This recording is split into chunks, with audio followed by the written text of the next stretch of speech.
ಒಂದು ಹಳ್ಳಿಲಿ ಒಂದು ಬಾವಿ ಇರುತ್ತೆ. ಆ ಬಾವಿ ಒಳಗಡೆ ನೀರ್ ತೆಗಿಬೇಕು ಅಂತ ಕೊಡಪಾನ ಕೆಳಗಡೆ ಬಿಟ್ರೆ ಹಗ್ಗ ಕಟ್ಟಿ ಮೇಲೆ ಎಳೆದಾಗ ಕೊಡಪಾನನೇ ಇಡ್ತಿರ್ಲಿಲ್ಲ, ಬರೀ ಹಗ್ಗ ಮೇಲೆ ಬರೋದು. ಆ ಊರಿನ ಜನ ಎಲ್ಲ ಹೆದರ್ಕೊಂತಾರೆ, ಬಾವಿ ಒಳಗಡೆ ಬ್ರಹ್ಮ ರಾಕ್ಷಸ ಇದ್ದಾನೆ ಅಂತ ಹರಡಿತೆ ಎಲ್ಲ ಕಡೆ.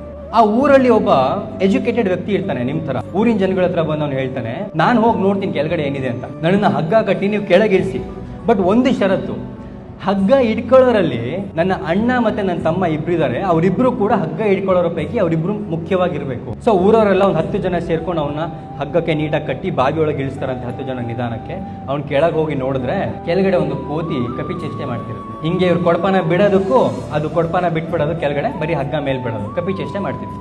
ಸೊ ಇವನೇನ್ ಮಾಡ್ದ, ಎಜುಕೇಟೆಡ್ ವ್ಯಕ್ತಿ ಗಾಬರಿ ಆಗ್ಲಿಲ್ಲ. ಅವನ ಜೇಬಲ್ಲಿ ಒಂದು 4 ಶೇಂಗಾ ಕಾಳಿತ್ತು, ತೆಗೆದು ಆ ಕೋತಿ ಕೈ ಕೊಟ್ಟ. ಆ ಕೋತಿನ ನಿಧಾನವಾಗಿ ತಮ್ಮ ಭುಜದ ಮೇಲೆ ಹತ್ತಿಸ್ಕೊಂಡ. ಎಳಿರಿ ಎಳಿರಿ ಅಂತ ಕೂಗ್ದ. ಸೊ ಹೊರಗಡೆ ಇರೋರಿಗೆಲ್ಲ ಏನಿತ್ತು, ಮೊದಲೇ ಭಯ, ಬ್ರಹ್ಮ ರಾಕ್ಷಸ ಇದ್ದಾನೆ ಅಂತ ಭಯದಲ್ಲಿ ಎಳಿತಿದ್ರು. ಅವ್ನು ಇನ್ನೇನು ಮೇಲ್ ಬರ್ಬೇಕಾದ್ರೆ ಆ ಕೋತಿ ಮೇಲ್ ಹಾರುತ್ತೆ. ತಕ್ಷಣ ಇವ್ರ ಮನಸ್ಸಲ್ಲಿ ಏನಿತ್ತು, ಭಯ ಇತ್ತು. ಹೆದರ್ಕೊಂಡು ಎಲ್ಲರೂ ಹಗ್ಗ ಬಿಟ್ರು. ಬಟ್ ಆ ಹುಡುಗನ ಅಣ್ಣ ತಮ್ಮ ಯಾರಿದ್ರು ಅವರಿಬ್ರು ಹಗ್ಗವನ್ನ ಬಿಗಿಯಾಗಿ ಇಟ್ಕೊಂಡಿದ್ರು. ಅವ್ನು ಬದುಕೊಂಡ. ಅವ್ನು ಹೊರಗಡೆ ಬಂದು ಹೇಳ್ತಾನಂತೆ, ನಿಮ್ಮನ್ನು ನಂಬ್ಕೊಂಡು ನಾನು ಒಳಗೆ ಇಳ್ದಿದ್ರೆ ಬಾವಿಗೆ ತಳ್ಬಿಡ್ತೀರಿ ನನ್ನ ಮಕ್ಕಳ, ನನ್ನನ್ನು ಕಾಪಾಡಿದ್ದೆ ನನ್ನ ಅಣ್ಣ ತಮ್ಮ ಅಂತ. ನಮ್ಮ ಫ್ಯಾಮಿಲಿಯಿಂದ ದೂರ ಆಗಿ ಇನ್ಯಾರಿಗೂ ಹತ್ರ ಹೋಗ್ತೀವಿ. ಹೊರಗಿನವ್ರನ್ನ ನಂಬಿ ಬೇಡ ಅಂತಿಲ್ಲ, ಬಟ್ ನಿಮ್ಮ ಅಣ್ಣ ತಮ್ಮಂದ್ರನ್ನ ಹತ್ರ ಇಟ್ಕೊಂಡಿರಿ ಯಾವಾಗಲೂ ಕೂಡ, ಬಿಕಾಸ್ ಅವರೇ ನಿಮ್ಮನ್ನ ಕಾಯೋದು.